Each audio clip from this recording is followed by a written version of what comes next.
Hej og velkommen til dagens program. I dag skal vi snakke om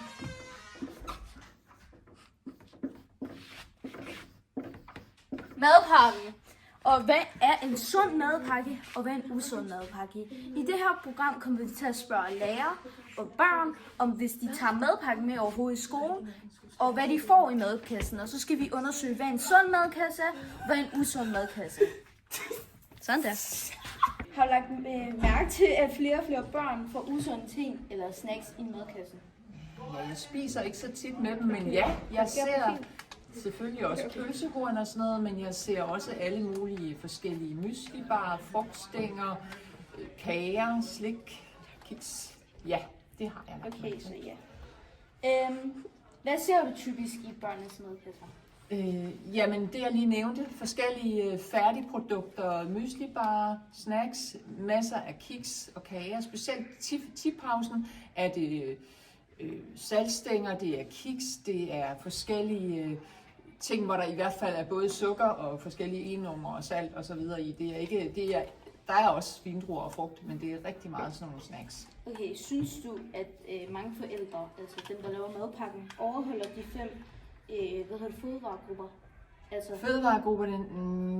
Nej, jeg tænker, der for det første er der for meget hvidt brød, der er for meget sukker, og for lidt frugt og grønt i madpakkerne. Okay. Tak, det var bare det. Ja.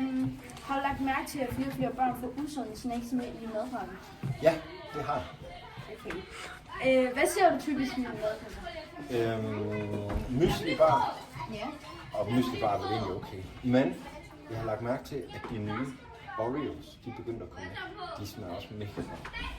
Men jeg tror faktisk, det er lidt slikagtigt. Er det ikke det? Jo, det er. Hvis man tager Oreos med.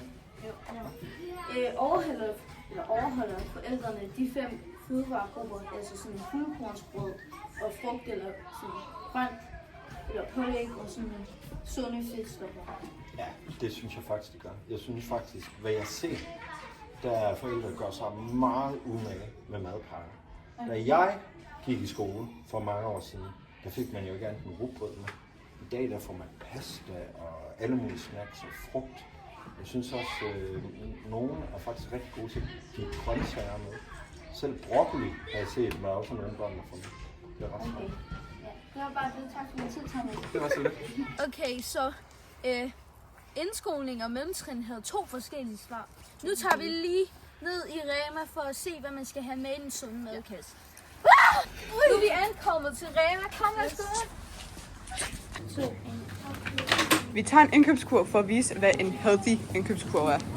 Har vi noget fuldkornsbrød, fordi det er jo sundt. Ja, der er en, som er fuld pris, og så er der også en her, så man kan bekæmpe madspild, som også er meget vigtigt. Der har vi noget frugt. Det tager Og vi man lige skal med også af. huske sådan frugt, dejlig frugt mango her. Ja, Det er rigtigt. også noget peberfrugt, fordi det er noget et grøntsag. Så tager vi skal lige det her pålæg. Så det ikke delicious ud. Det er rigtigt. Okay, så her er der sådan ting, du vil købe i en madpakke, som bliver sund. Ting, du kan kigge efter den her grønne mand, kan man sige. Kig efter nøglemærket. Okay, så der er mange folk, der faktisk ikke køber de her sunde ting, men det er fordi, de er lidt dyre. Så folk, de køber mere usundt. Vi køber mere junk food. Det er derfor, de bliver, og folk, de har jo så mange penge, så det er derfor, de bliver lidt tykke. Ja. Og der er et eksempel af en mand, som er en YouTuber. Han gik ud til en